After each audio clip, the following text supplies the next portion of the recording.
In the outskirts of a forgotten town stood the decrepit remains of Blackwood Asylum. It had been abandoned for decades, a place shrouded in dark rumors and eerie tales. They said the screams of the tortured souls still echoed through its crumbling walls, and those who dared to enter never returned the same. One cold, moonless night, a group of thrill-seekers decided to test their courage. Among them was Elena, a foreigner with a penchant for the supernatural. She had heard whispers of the asylum's sinister past and couldn't resist the allure of exploring its haunted halls. The group arrived at the asylum just past midnight. The air was thick with an unsettling silence, broken only by the occasional rustle of dead leaves. Armed with flashlights and a sense of bravado, they pried open the rusted gates and ventured inside. The interior was a labyrinth of dark corridors and decaying rooms. The smell of mold and rot was overpowering, and the walls seemed to close in on them as they navigated the narrow passages. Shadows danced in the flickering light, creating an illusion of movement that made their hearts race. As they delved deeper into the asylum, Elena felt an oppressive presence, as if unseen eyes were watching their every move. The temperature dropped suddenly, and their breath became visible in the frigid air. One by one, the group members began to hear whispers, soft, indistinct voices that seemed to come from nowhere and everywhere at once. In a room that once served as the asylum's operating theater, they discovered a series of old medical records.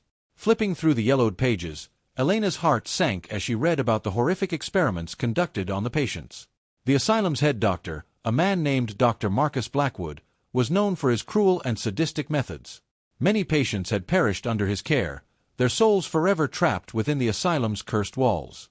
Suddenly, the room plunged into darkness as their flashlights flickered and died. Panic set in, and the group fumbled to find each other in the pitch-black room. Elena's hand brushed against something cold and clammy, and a blood-curdling scream tore through the silence. The flashlight sputtered back to life, revealing the ghastly figure of Dr. Blackwood standing before them. His face was a grotesque mask of decay, and his hollow eyes bore into Elena's soul. With a guttural growl, he reached out, his bony fingers closing around her wrist. Terrified, Elena struggled to break free, but the doctor's grip was ironclad. The room began to spin, and the walls seemed to warp and twist. The other group members watched in horror as Elena was dragged into the shadows, her screams echoing through the asylum. Desperate to save her, the group chased after the spectral figure, but it was as if the asylum itself conspired against them.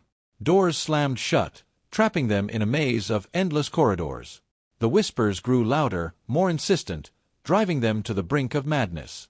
Elena found herself in a small, dimly lit cell. The walls were covered in scratch marks, and a sense of overwhelming dread washed over her. In the corner of the room stood a small, dusty mirror. As she approached it, she saw not her own reflection, but the tormented faces of the asylum's lost souls.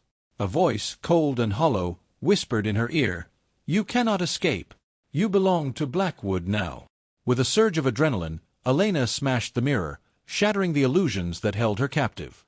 The room erupted in a blinding light, and the anguished spirits were freed from their torment.